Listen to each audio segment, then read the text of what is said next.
Aloha from Honolulu. Welcome to this East-West Center seminar.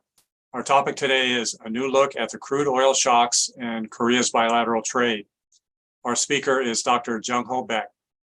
He is the Harold T. Caven Professor of Economics in the College of Business and Security Management at the University of Alaska Fairbanks. He has also been the inaugural Lee J. Cho Chair occupant at the East-West Center. He researches international trade, economics of energy and trade, resource economics, economics of environment and trade, and econometric modeling. He's widely published in the journals in his field, and he is the editor-in-chief of several journals in his field. We have a total of 1 hour for this webinar. After Dr. Baek's presentation, we'll have the remainder of the time for a question and answer session where the audience is free to submit questions. You can do this by typing in your question in the question and answer box you'll see at the bottom of your screen. Dr. Baek.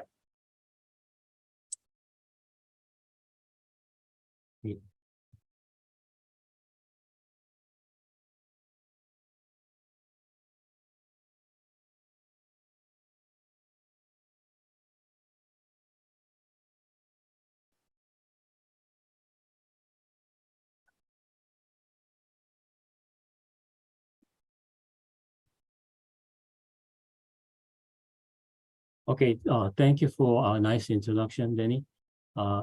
The original title of this paper is very long, so it has been shortened, but the contents is exactly the same.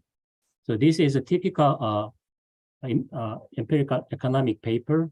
So the presentation of this talk is the way the empirical paper is presented. So first outline of today's presentation is like this.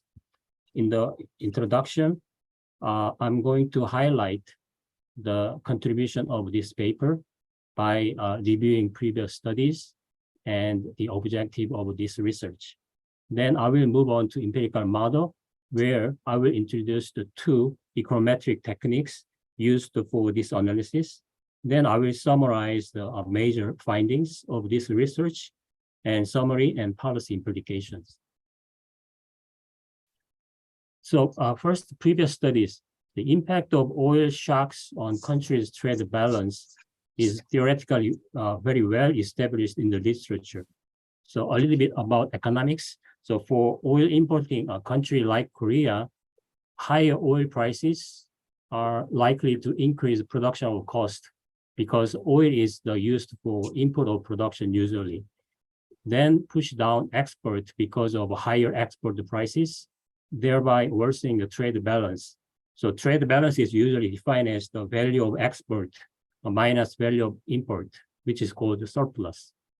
And many studies so far empirically investigate this established theoretical relationship and generally are supportive of the effect of oil prices on the trade balance.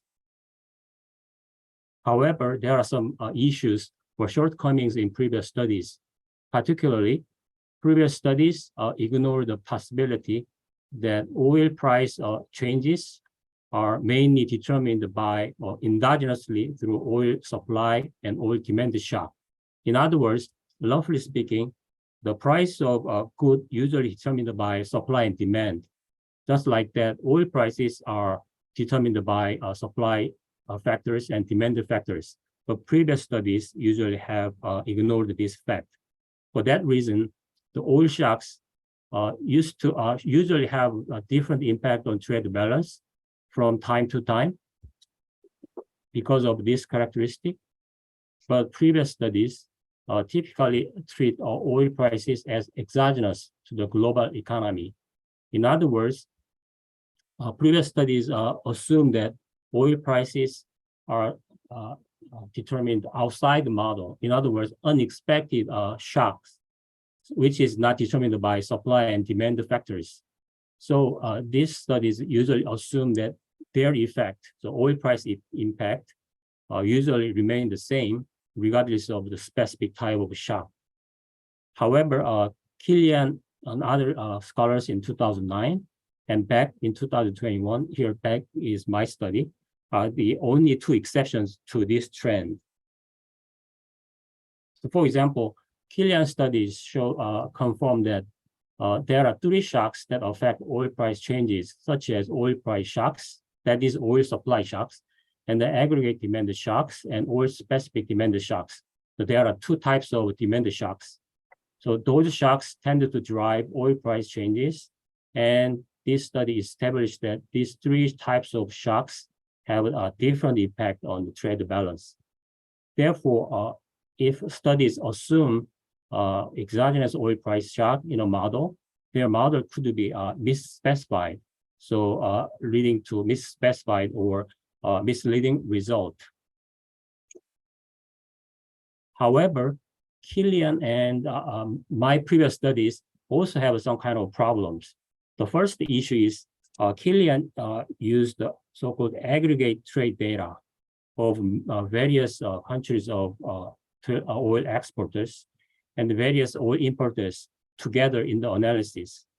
So this kind of data set could lead to so-called aggregation bias problem, because everybody knows a country's trade balance usually improve with one country, while could be deteriorate with another country. So aggregation bias problem could be serious. In addition, this study deals with export and import as a single variable, represented by trade surplus, so in a model. But as we know, each country has different export and import. So if we use the single variable as a trade surplus, let's say, we are not able to capture the oil price impact on export-import properly. Thereby, we could suffer from misleading result. Furthermore, the Killian and my study, previous study, mainly focused on short-term dynamic effect of oil shocks on the trade balance. So they did not consider long-run effect, but usually short-run effect could be different from short-run long-run effect. So we need to incorporate both sides into one model. Finally, these studies did not consider world trade uncertainty. So usually world trade uncertainty negatively affect global economic activity through a reduction in investment and employment, thereby negatively impacting international trade flow. But no studies has been given any attention to trade uncertainty impact so far. So based on this kind of shortcomings, I'm trying to improve the study of this topic. So the main objective of this study is to investigate both the short-term and long-term effect of the oil supply and demand shocks on Korea's export to and import from its three major partners, such as China, US, and Japan. So I improved all kinds of shortcomings from the previous studies. In addition, I considered the influence of trade, world trade uncertainty. So this study is an attempt to provide a more comprehensive understanding of factors affecting Korea's trade dynamics.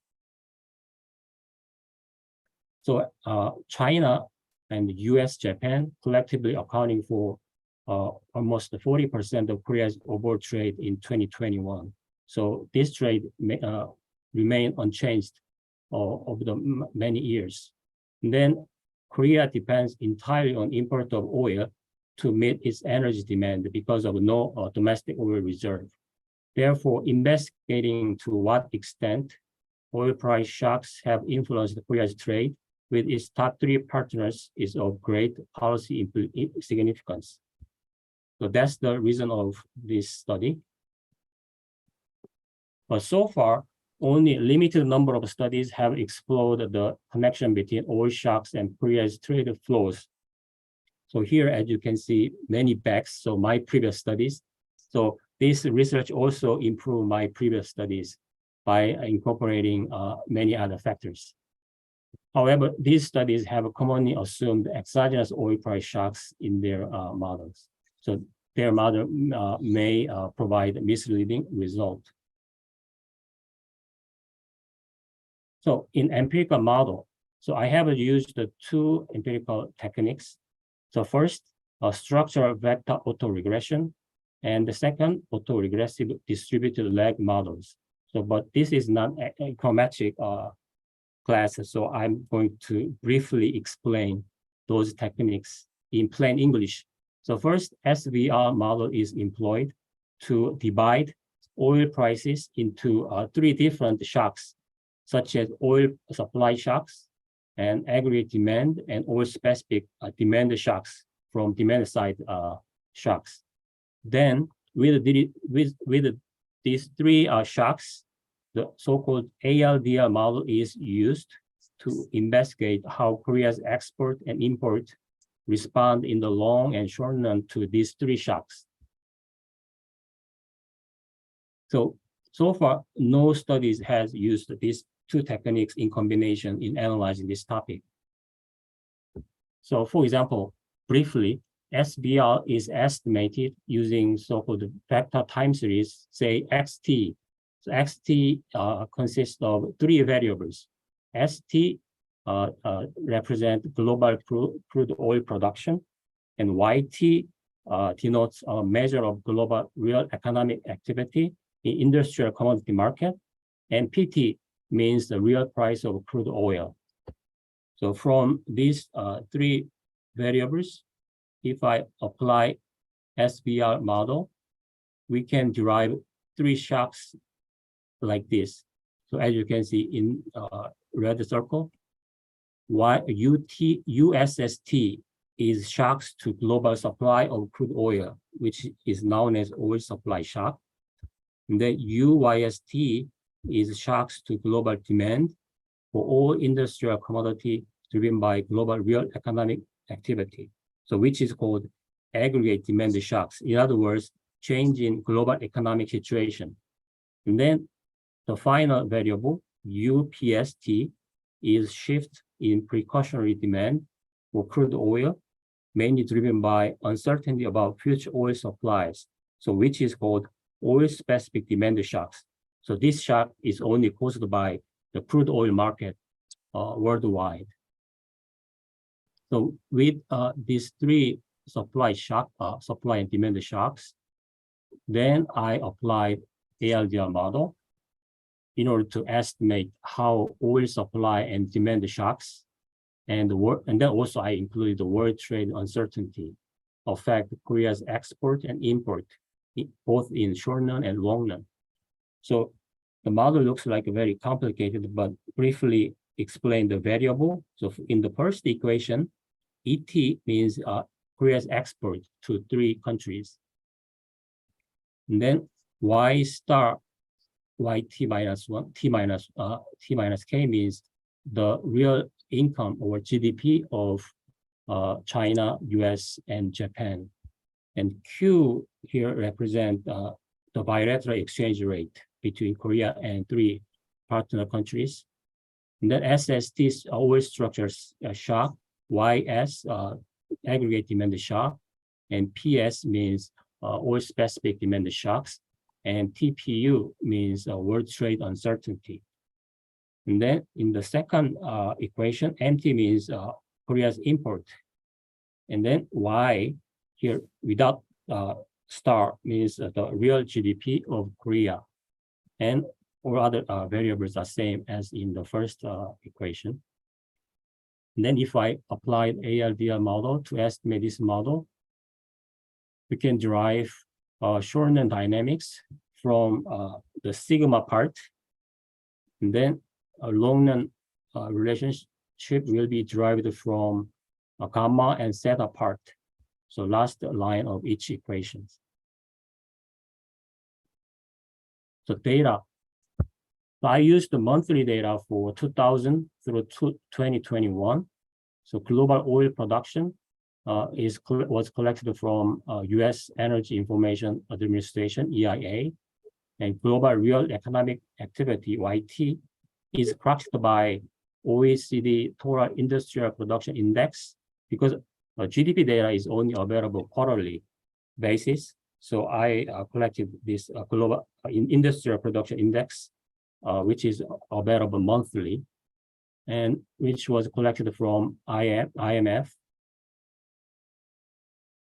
Then first I collected the price of crude oil, which was approximated by U.S. crude oil imported acquisition cost by refineries. Then I used the U.S. CPI to deflate price of crude oil into real price of crude oil, and which was collected from EIA. Then World Trade Policy Uncertainty was collected from Economic Policy Uncertainty Group, where numerous uncertainty indexes are available. Then Korea's export-import came from Korea International Trade Association. The real exchange rate was expressed in the Korean won for partner's I currency. So by this definition, if Q declines, Korean won appreciate. The value of Korean won tended to increase. And this data was collected from Bank of Korea. Finally, real GDP of Korea and partner I's came from IMF. And empirical results. So instead of presenting tables, I summarized the empirical results in a very simple way. So when we looking at the long-run result of export, as you can see, we have 3 countries and 4 variables. So because of time limit, I eliminate the impact of exchange rate and income. Mainly, we are focused on those 4 variables. So I'm going to present the result of those 4 variables. So as you can see, X means statistical insignificant. So that variable has no impact on Korea's export to China or its trade partner. And circle means statistical significance. But as you can see from this table, mainly X. So there are only 3 zeros. So 3 variables are statistically significant. So I will summarize the result of this table in the next slide. For example, oil supply shocks are positively significant only for the US, meaning positive means unanticipated rise in oil supply shocks, meaning unexpectedly global oil supply tended to increase, which led to a rise in Korea's export to the US in the long run, based on my result. So with this kind of finding, I'm trying to explain why. So a plausible explanation for this finding may be that a decline in oil prices resulting from positive oil supply shocks. Usually with the positive oil supply shocks, meaning we have excess over supply from a crude oil side. So with excess supply, oil prices tended to be declining. So decline oil prices can lower fuel cost for US consumers, which allows them to have more disposable income. So disposable income means after-tax income to spend on various goods, and including Korean goods. Because of higher disposable income in the US, US tended to import more from Korea. That's why we have this kind of findings. Therefore, increased consumer purchasing power in the US may drive up the demand for Korean product. But this interpretation is my interpretation. So there could be another plausible explanations. This is one of possible explanations for my finding. And then aggregate demand shocks, as you may recall, do not appear to affect Korea's export to its top 3 partners in the long run. So aggregate demand shock, which means the change in global economic situation and the change in oil prices, does not affect Korea's export to its top 3 partners. However, oil-specific demand shocks are positively significant only for Japan, not for other 2 countries, meaning an increase in oil-specific demand shocks lead to a rise in Korea's export to Japan in the long run. And then I will try to explain why I have these findings. So a plausible explanation for this finding is that Korea's significant export of crude oil and petroleum products to Japan may play a crucial role. For example, in 2021, the leading product category export to Japan from Korea was mineral fuels, oils, and distillation product. For that reason, when oil prices surge because of oil-specific demand shocks, usually unexpected rise in oil-specific demand shock, oil prices tended to increase because of all demand for future oil prices, oil supply tended to increase because of that higher demand causes a higher price level. The value of Korean export to Japan is likely to increase significantly. So of course, this is one of many explanations for this finding. And world trade policy uncertainty is negatively significant only for China, meaning that higher trade uncertainty has a detrimental effect on Korea's export to China in the long run, but not for other countries. And then when we look at the short-run result of export, now we can see many zeros, meaning statistically significant variables, especially trade uncertainty. Trade uncertainty are statistically significant for all three countries. So in sum, in the short run, it appears that Korea's exports are more sensitive to demand-side shocks rather than oil supply shocks. Here, most of cases in demand-side shocks shows statistical significance compared to oil supply shock. And then in the short run, trade uncertainty play a more pronounced role in influencing Korea's export compared to the long run situation. So trade uncertainty is more important in the short run than in the long run. And then next, when we look at the long run result of import, so more zeros compared to long run result of export, especially when you look at the demand side oil shocks. China and United States had significant impact from these demand side oil shocks. So in summary, oil supply shocks do not appear to affect Korea's import from its top three partners in the long run. As you can see, there is no statistical significant impact of oil supply shocks on three countries. However, aggregate demand shocks are negatively significant for China and positively significant for the US. It means an increase in aggregate demand shocks lead to decline Korea's import from China, but to increase Korea's import from the US.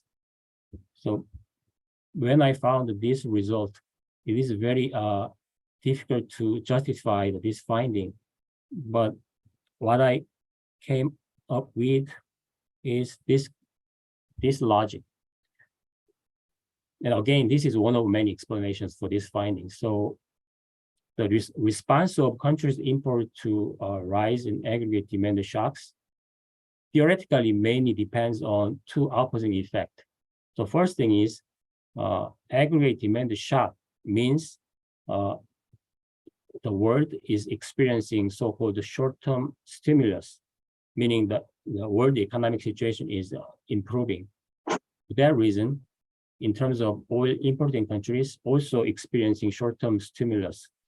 Because of that, their demand for import tended to increase, which is called a stimulating effect. But on the other hand, it also leads to a surge in oil prices and production costs because of higher aggregate demand shocks. So thereby reducing import because of higher importing cost. So in terms of China, the adverse effect, the second explanations, The adverse effect of higher prices on Korea's import from China outweighed the stimulating effect, leading to a decrease in import. However, in terms of US, the stimulating effect dominates Korea's import from the US, which results in the increase in import despite the rise in oil prices. For that reason, I got a little bit conflicting result for China and US due to aggregate demand shocks. And then finally, oil-specific shocks are negatively significant for China and the US, meaning Korea's import from these two countries declines in response to higher oil prices, resulting from positive oil supply shocks. This is what economic theory expected. So with higher unexpected oil supply shocks, oil price tended to increase. Because of the importing price tended to increase, therefore Korea's import from those countries tended to decrease. And world trade policy uncertainty is highly significant only for the US in terms of import case, meaning higher trade uncertainty has a significant impact on Korea's import from the US. But as you may recall, from the export perspective, this index has a negative impact on Korea's export to China. So finally, short-run result of import. So there are many statistically significant cases, especially in terms of aggregate demand shocks and oil-specific demand shocks. All countries has a positive statistically significant impact from the two demand side shocks. So considering the findings from the long-term analysis, it appears that effect of oil supply and demand shocks are mainly observed as short-term phenomena in terms of Korean import from its top three partners. So because as we can see, more variables in the short-term analysis shows the statistical significance. And then world trade uncertainty holds significance only for the US, indicating its importance in understanding the dynamics of Korea's import from the US. So finally, the summary and conclusions. As you may recall, this study is trying to overcome the shortcomings of previous research by incorporating different oil shocks and both short-term and long-term and Korea's export-import side. So from my empirical work, it is found that the impact of oil shocks on Korea's export and import is based on the source of oil price fluctuations and trading partners and timings such as short-term and long-term. Therefore, incorporating different oil shocks such as oil supply and demand shocks in a dynamic framework or bilateral export and import is crucial for studying the effect of oil shocks on Korea's trade balance. So usually empirical work set up the hypothesis and trying to justify my research or the approach of the study. So I show the objective of research and prove that my approach could be correct based on my empirical work. And then additionally, it is found that found the significant role of world trade uncertainty in explaining especially short-term variation in Korea's export, but not import to its top three partners. So usually from empirical work, we're trying to derive some kind of empirical policy implications. So I derived the three policy implications from my empirical findings. First, considering that the impact of oil price shocks on Korea's export to and import from its top three partners is specific to each country, depending on one of the three each countries. It is crucial for the Korean government to recognize that the most effective response to fluctuations of oil shock usually based on the lies in the design of trade policy programs that are customized to the unique need of each country, considering the specific type of shock experienced based on supply shock or demand side shocks. Or secondly, oil supply and demand shocks can serve as crucial indicators of Korea's competitiveness with its top three partners, especially in the short run. For example, when aggregate demand shocks lead to a surge in oil prices, resulting in significant decline in Korea's export competitiveness because of higher export price in the short run. So in order to enhance product competitiveness of Korea, the Bank of Korea might consider implementing expansionary monetary policy, which could lead to a depreciation of Korean won and boost the Korean export to its top three partners. Finally, given the significance of trade uncertainty in influencing Korea's short-term export to its top three partners, it is crucial for the Korean government to closely monitor international trade risk situations. In addition, Korea could explore opportunities to strengthen bilateral and regional relations with emerging markets to diversify their trading partners.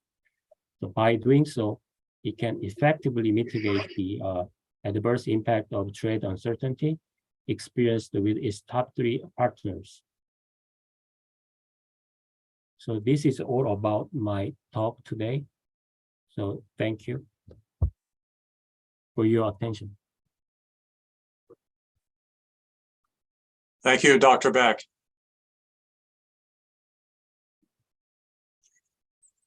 We'll now take questions from whoever in the virtual audience wants to ask. Again, you type your question into the dialog box that'll open if you click on the question and answer button at the bottom of your screen. Right now we have no questions so far, so there's no line for those of you who are thinking about answering a question. In the meantime, Dr. Beck, maybe I'll ask a question. Mm-hmm. Given South Korea's total dependency on oil imports, what kind of efforts is the Korean government making today to mitigate this dependency, and what kind of impact might it have in, say, 10 years' time?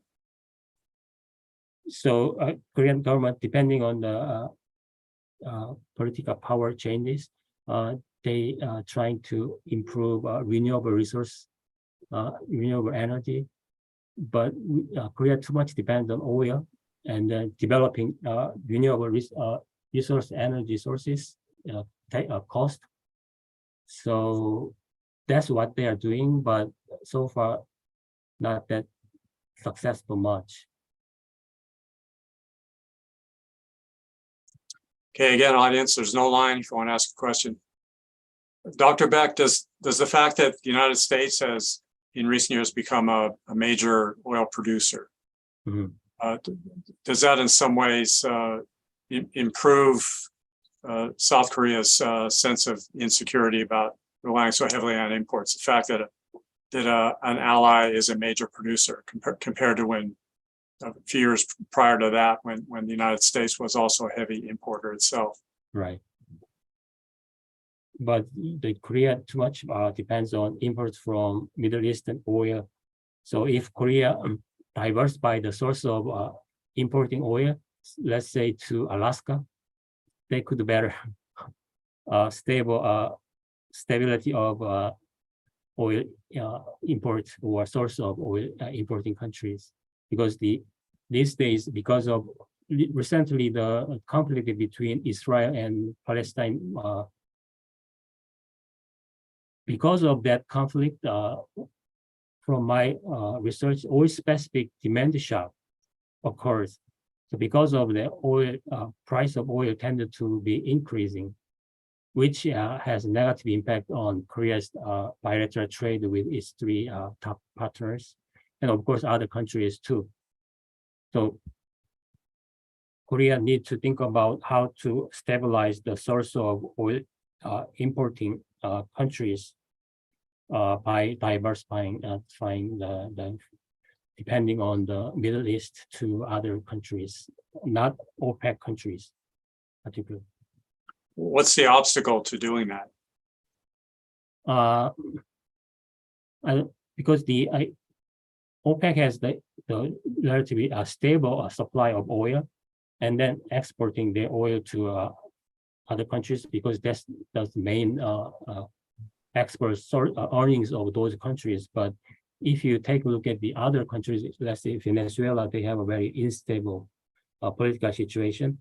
So in order to get a stable source of oil import, from Korea's perspective, that's too risky to depend on oil from Venezuela. Also, the transportation cost is another key. So Korea is very close to Middle Eastern countries rather than Africa or South Latin American countries. So because of those two factors, they mainly depends on oil import from Middle Eastern countries, especially Iran and Saudi Arabia. Is there a debate about this among Korean policymakers? Is anyone making a push for importing more from the United States and less from areas that might be less stable? To my knowledge, I don't think so. They just depend on what they are doing continuously, and then they have a very long-term relationship with Middle Eastern countries. So it's not easy even for Korean government to change the source of oil importing countries. So not that I know. Again, our virtual audience is welcome to submit questions. The Q&A box is open at the moment. Because this is the sort of economic analysis, so not many audience may not be interested. Or economics affects everyone. We should all be interested. That's true, yeah.